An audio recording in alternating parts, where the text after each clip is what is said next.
think we're good? Yeah. Okay. We're good. All right. So what am I supposed to be doing now? Okay. Elevating the conversation. Okay.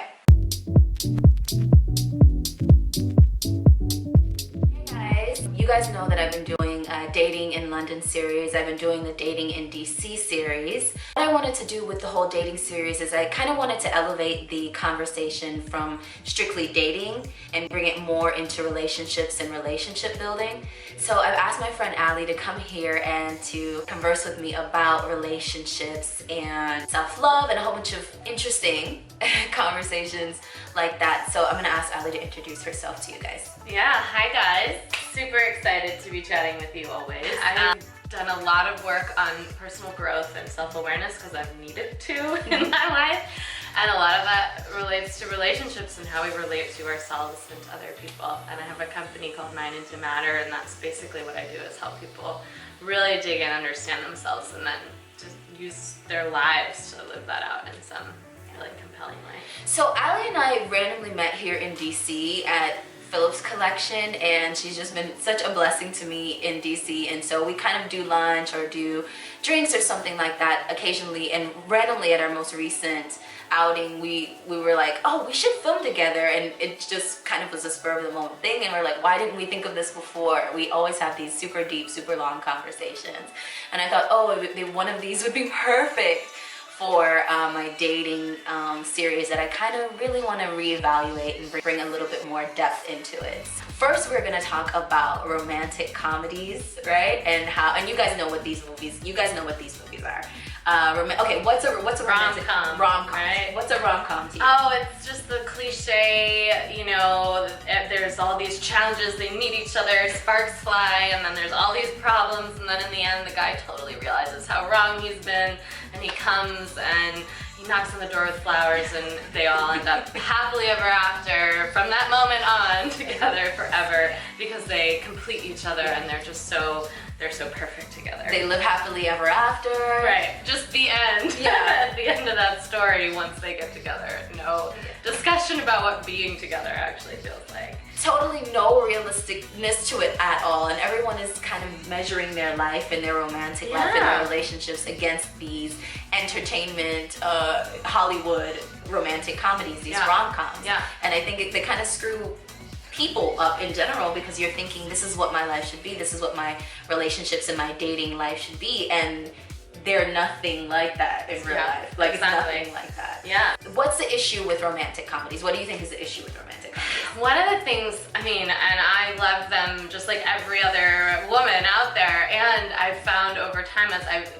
learned about relationships more, I'm starting to realize we've been fed more or less this line that, you know, we're looking for this person who is our soulmate, who completes us, and that we're your not, better half. Yeah, your better half. Right? And you're not okay until you find them. Right. And they're going to fill your life up, and right now there's some sense of lack. And of course the relationship as it evolves is going to constantly be triggering you and bringing in new challenges, and so there's this notion that once you find them, life is perfect and it's a straight line to happily ever after. Prince Charming kiss you, or you kiss the frog, and Prince Charming is going to take you, ride you away into the sunset. Yeah? And I think we all recognize that's not true, and there's just this subculture of influences that we see it everywhere, and we really celebrate all of these couples who are just so perfect for each other and are so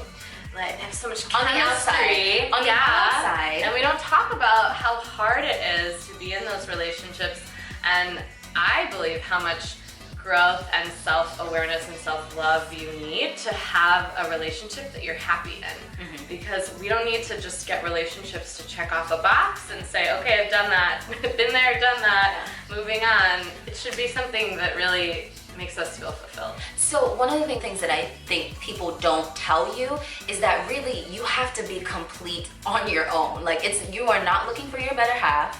You are not looking for someone to complete me. You complete me. Well, total BS. You have to be able to be confident on your own. You have to feel whole on your own. You have to know how to deal with your emotions on your own, how to deal with life on your own. And then you're looking for someone who can match that. So you're not looking for your better half, you're looking for a better whole. Yeah. Right? And Absolutely. I think romantic comedies, and I think some of the things that we were exposed to in terms of the perfect relationship, deceive us into thinking that you're incomplete, or you should go into it being incomplete, seeking somebody else who will complete you. And will help solve any problems you might be feeling in your life. That, oh, once the relationship's there, that's all going to be dissolved and there's going to be no problems. Right. And that's totally not true. And I also think, you know, you can be whole and complete and want a relationship. There's sometimes I feel like, well, I should be really complete on my own. I don't need somebody. I don't need a partner in my life. Yeah. And that's not the sentiment either. Okay, right? so it's the other side of the pendulum. Yeah, Right, so it's it's not having like one or both. the other. Yeah, you don't have to choose. You can be complete, and you can totally want a relationship and a partner who takes your life to an elevated level. It's like the cherry on top, though, rather than the whole frickin' sundae. Yeah. You know? Yeah. Which is what we don't get. Yeah. We don't get. The other time when we were having dinner, we talked about looking or seeking a partner that you can help grow into their highest self, and that can help you grow into your highest self. Where did you hear that from, and what does that mean? Yeah, okay, so I've been doing a lot of reading and listening to women, especially who are authorities in relationships and have studied this for a while and been through their own experiences. And there's a woman named Tracy McMillan. She has a fantastic TED Talk and a book all about, she's been married and divorced 3 times. So You didn't mention this before. Should we be trusting this woman? She talks about that. She's like, I've just had a lot of practice, you know? So she's been through a ton of relationships and understands and has had to learn and grow many times. And one of the things she talks about is kind of throwing out the checklist of things you think I have to have, and instead asking for somebody who you can help grow into their highest potential and who can help you grow into yours. And that's really all that matters, because that's what a true loving relationship is about. It's a growth adventure. So a growth for both partners. So someone who you can help grow into their highest self, and that's someone who can help you grow into your highest self. So is that a contradiction on what we just said? Because essentially we just said that you should probably be whole on your own, or yes, you definitely need to be whole on your own, and then the other person needs to be whole on their own. So is that a contradiction, you think? It's a great question. So I think that's part of our interpretations of how our lives are supposed to look like, right? Like it's just this one never-ending straight line to success. And it's really just this journey. It's totally a journey. Hopefully it's still going up, but it'll it go ebbs and flows. Kind of crazy. And there is no, one of the things I've been really having to learn is there's no there in your life. You never get there, and then it's all perfect and amazing. And so we're constantly growing. And if you want to evolve into a life that is fulfilling and rich and complex and really delightful to be in, you're going to be growing forever and ever. And you can be complete and grow, right? Okay. So I think the complete piece is Wait, so say that again. You can be complete. You can be complete and grow. Okay. You're always going to be growing. And the complete piece is I think a lot of self-love, right? Like really understanding, how do I just accept everything about me right now, where I am, and love myself for that, so that I can feel totally worthy of going out and doing what I want, asking for the life I want, having the things that I want to create in my life.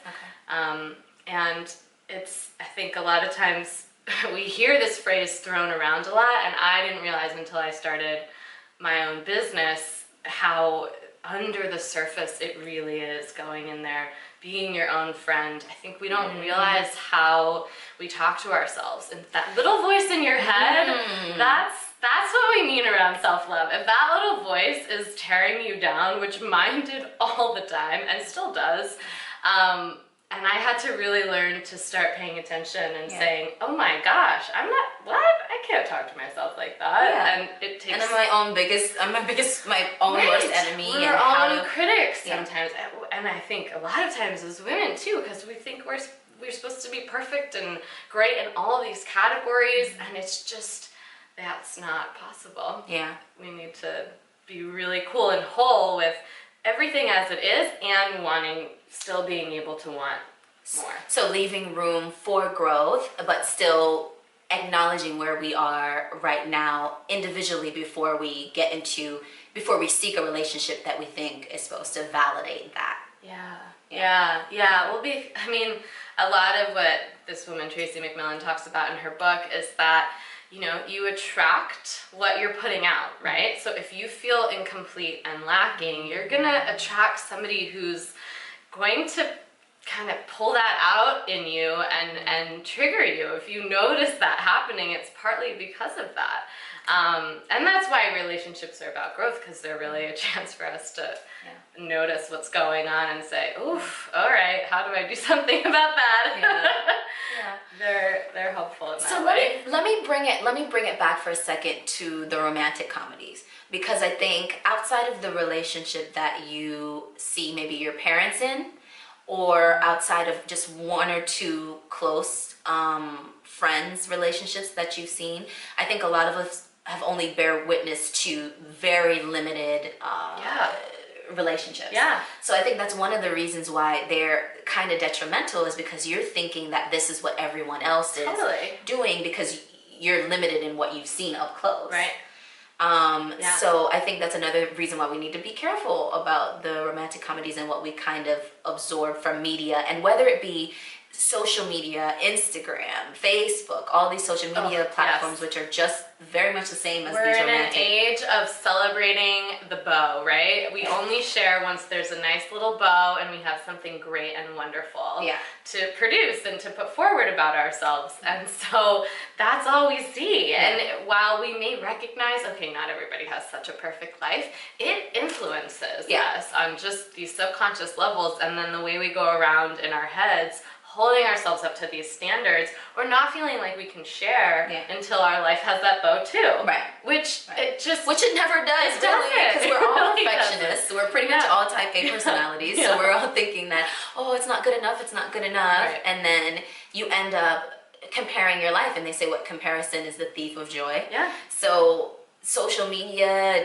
to movies, all of these things, try not to compare their highlight reel to your real life. That's another really big thing when it comes to not only just relationships and dating, but life in general, really. Okay. I've heard, don't compare your highlight reel to their highlight reel to your hustle, right? Like, if you're willing to do the work and show up authentically in your life, that's the bow, and that's something you can do every single day.